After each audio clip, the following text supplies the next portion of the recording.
to the Mixtapes Podcast with your host, Bert the Boy, Damien Monte Carlo, and Angry Mike D.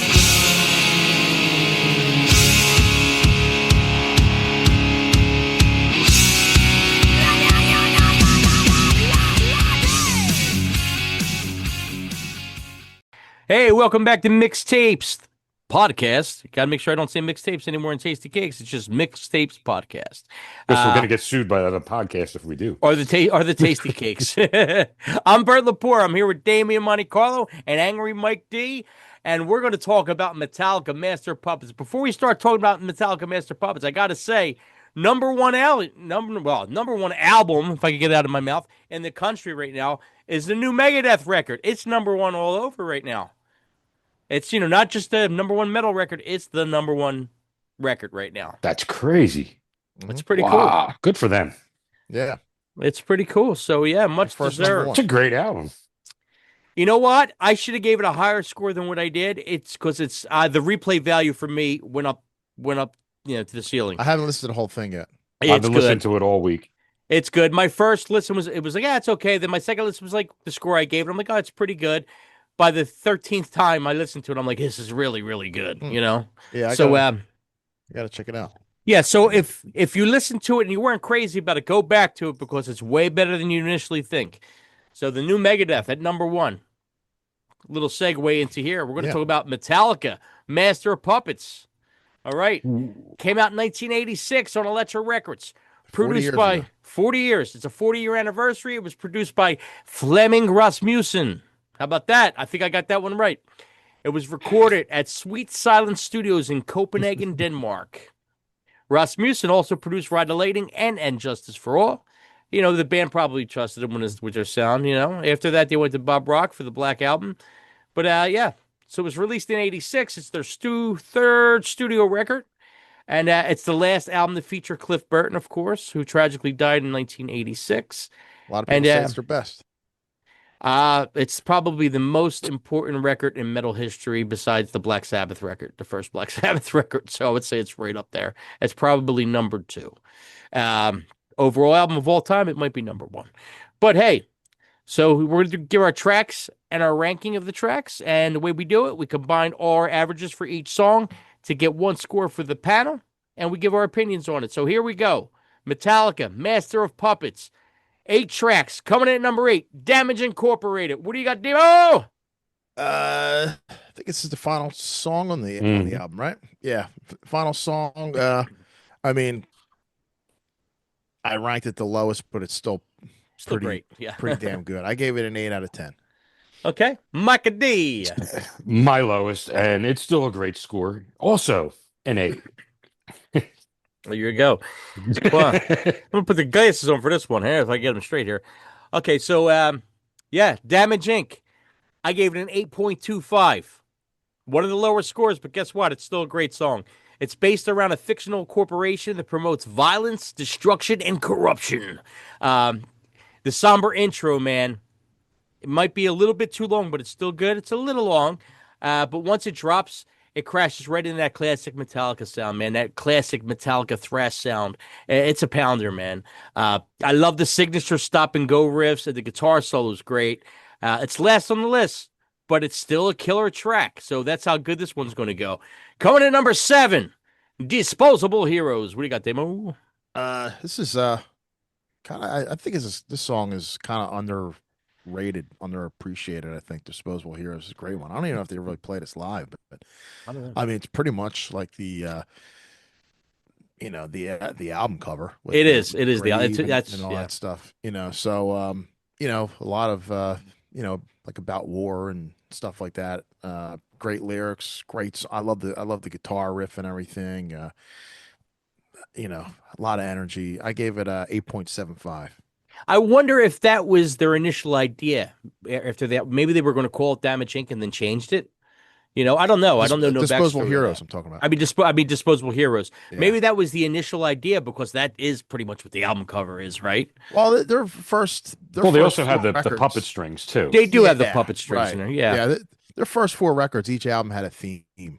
Yeah. you So know, yeah, maybe that's not what it quite a was. concept record, but each one had a theme, They and had some stuff on the cover, like in the different songs and stuff like that. yeah, yeah. So this album, there's definitely like a theme, Yeah. manipulation and war and stuff like that, and Yeah, just, it all ties in. I forgot about the yeah, puppet strings, which I should have remembered. But yeah. Mike D, Disposable Heroes. Wow, man. I'm gonna say Damon definitely said it right. This is probably one of the more underrated songs on the album, man. I gave this one an 8.5, man. I never really listened to this album too much before, like because Metallica always started with Injustice for All for me because that was the first album I listened to.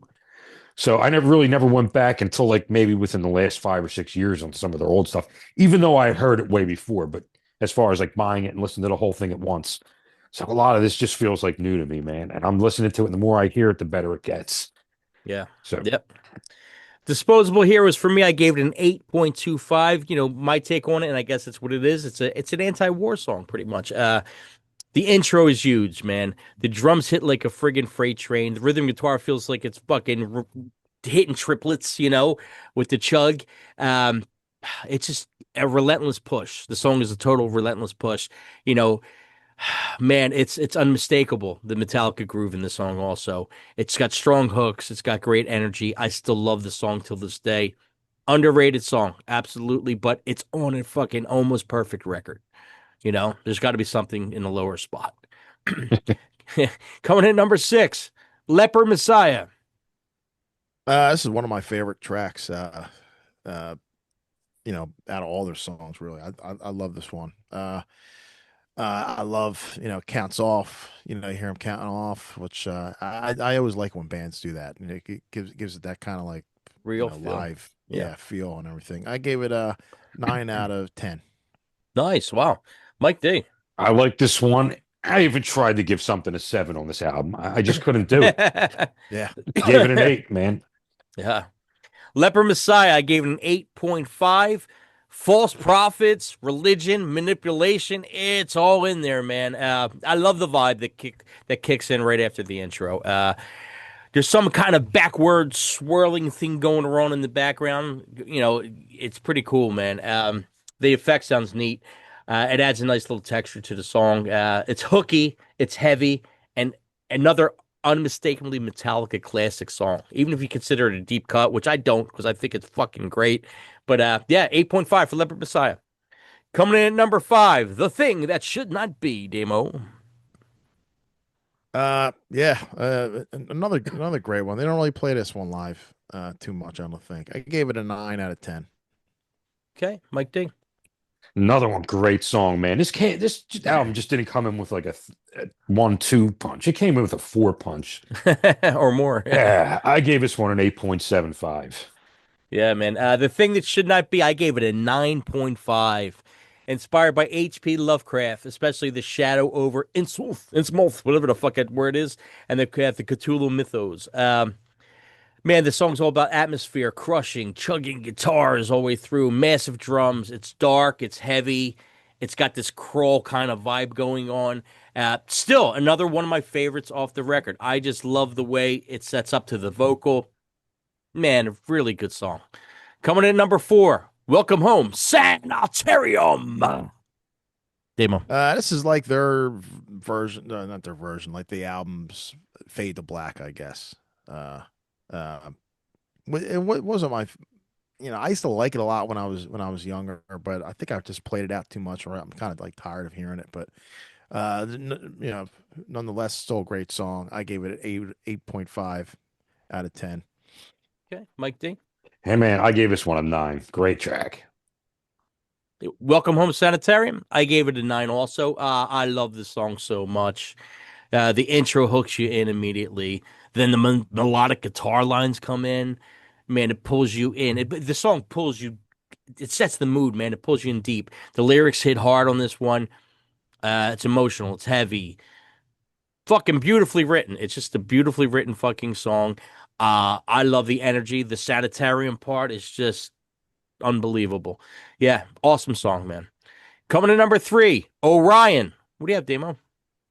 Yeah, this song is just a classic, man. I mean, it's an instrumental too, and they've always written like really good instrumental songs. Like like with most bands, instrumental, okay, next track, but there's songs like they take you on a journey, Mm-hmm. their instrumental stuff, and it makes up for like the lack of lyrics singing in it. Yeah, you don't even You know, remember there's no Hmm. lyrics. It's great. yeah, it's Yeah. just like there's a lot of cool parts, a lot of cool sections, and it takes you on a journey, and everything is epic and like cinematic. I gave it a 8.95. I should have gave it a fucking 10 when what I was smoking. Mike D. Yeah, man. Like I'm not into instrumentals too much, but when they hit, they hit. And this is probably one of the best ones out there. I gave this a 10. Nice, nice. Orion, I also gave it a 10. Hey man, it's just a massive piece of art. I don't care that it's 8 minutes long. It doesn't bother me at all. I don't even notice it.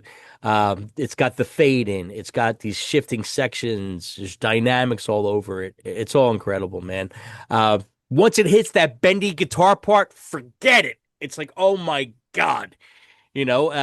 I'm completely hooked at that point. And the middle section with the bass, that bass part, oh my God, it's so good. It's fucking fantastic, man. Yeah. The album hits levels all over on this record, and the instrumental, man, it kept it up there. It really did. Coming in at number 2, that's all right. I can't help it. I got to do that. Damo. Great album intro. Uh, great opening track. Probably one of their shit, man. They've always had great openers on their albums. This is probably my favorite, and it's just a fucking great song. It's perfect. I gave it a 10. Nice, Mike D. Absolutely. I'm with Damien on this one. 10. Battery, I gave it a 9.5, man. It's the opening track, and it smashes you right off the bat. Relentless drive, nonstop energy, man. It sets the tone perfectly for this record. It sets the tone for a setup for the greatest fucking metal song ever, which is our number 1. Master of Puppets coming in number 1. What do you got there, Damo? It's easily one of the greatest metal songs ever written. It's got to be in the top 3, top 5, or whatever. It's just it's a classic. It's a fucking classic song. I gave it a 10. Mike D. Gave it a 10. If I could give it a little bit higher, I probably would. This one goes to 11. This one goes to 11. Yeah. Master of Puppets, I gave it a 10. It's the ultimate thrash metal song, man. From intro to outro, the riffs, the solo, the lyrics, it's fucking perfection, man. It's one of the songs that made me fall in love with Metallica. It's fucking timeless. And to hear this song live, oh my God, the crowd.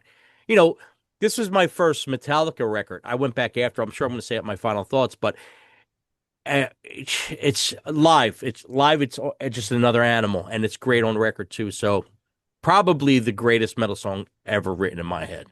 Yep. So here we go with our scores. Damien gave Master of Puppets a 9.0. Mike D gave it a 9.0. I gave it a 9.25. The album scores a 9.1, which I would probably say is our highest rating ever. I think it's our highest rating we ever did so far. So here we go with our final thoughts. Damo, what do you got? Yeah, it's crazy. It came out 40 years ago. Like I looked it up. It came out like March 1st or March 2nd. 40 years ago. It's crazy, man. It's been that long. Yeah. Getting weird. Fucking old. It's weird, yeah. And, it's a classic. It's one of the greatest metal albums ever. I mean, what's it come next to? Paranoid, maybe, or I think it's even better. It's probably the best. I mean, listen, the top 3 off the top of my head, the top 3 probably greatest rock records ever in general is probably in no order. Is probably Appetite, Master of Puppets, and Back in Black. I mean, to be that solid, every song. I mean, every song is almost great. Yeah, that's a good 3 right there. Yeah, every song. I mean, even Back in Black. Everybody can say what they want about AC/DC. Every fucking song is great on that record. Oh yeah, every song. Yeah, every song could be. It could be a same rating. It could be a 9 or a 10. Yeah, it's insane. Mike Day, final thought. Final thoughts is I think I kind of mentioned it before that this probably was not one of my albums I listened to when I was younger. I heard probably every song when I was younger, but never really zoned in on it until recent. And wow, yeah, incredible album, man. I used Yeah. to think maybe Injustice was my favorite album, but I think I'm definitely leaning towards this one. Yeah. Fucking great, So man. yeah, I'm gonna go home and I'm probably gonna spin it this weekend. Here you go. My final thought, it's the ultimate thrash metal record, man. When I first heard it, man, I heard of Metallica before that, and there was tape trading. A couple of my friends were actually into them pretty earlier, and I didn't really get to hear them till this record, and then I went back. Uh, it's unlike anything I ever heard in my life. I would say this and Appetite were the two records that I'm like, I never heard anything like this before. You know, um, it was my first Metallica record. I heard it, I bought it, and then it opened up a whole new world of the heavy music. Seeing them on the Monsters of Rock tour at the JFK Stadium in Philadelphia, man, it was right before Injustice came out. It was fucking mind blowing. It was the first time I was in a mosh pit. It was insane with a big crazy circle. When they played Master of Puppets, people lost their shit. You know, if not the biggest band, well, maybe I'll say it. Probably the biggest metal band of all time. Oh yeah, without doubt. Absolutely. Yeah. The biggest, my Yeah. personal top three are in this order is probably Kiss, Sabbath, and Metallica. They're my top three. There's no denying Metallica was great then, and they're still fucking great. They're still Yeah. great. They play stadiums worldwide. I mean, Multiple who nights. does that? Yeah, who Multiple does that? nights. They're still an incredible band, and they still put out really, really good Yeah, stuff. that's every country they play in. It's not like they play stadiums here and they play theaters in Australia or whatever. It's the same. They're all worldwide. They're Yeah. one of probably top five biggest musical acts. Period. Yeah, I was You throw happy. them all in there. But U2 and everybody, they're right up there. I was happy that in Stranger Things, when they had the part where they actually put the song in Stranger Things, I thought that was great because for the people that watched that weren't the younger crowd that wasn't familiar with Metallica, Yep. went back and they got exposed to Master of Puppets, not just Enter Sandman. They got exposed to Master of Puppets, which is a fucking brilliant song. Yeah. And that opened up, everybody that goes to floodgates. sports venues hears Enter Sandman, yeah. Which is a great song too. Enter Sandman is a great song. Yeah, Absolutely. we heard it a billion times. It's still one of the best songs ever. Yeah. It's just we heard it a billion times. But as far as Master of Puppets goes, I can't say enough good things about this record. It's definitely in my top 3 records of all time, probably. It's almost a perfect record. Mixtapes and tasty cakes. We'll see you guys next week.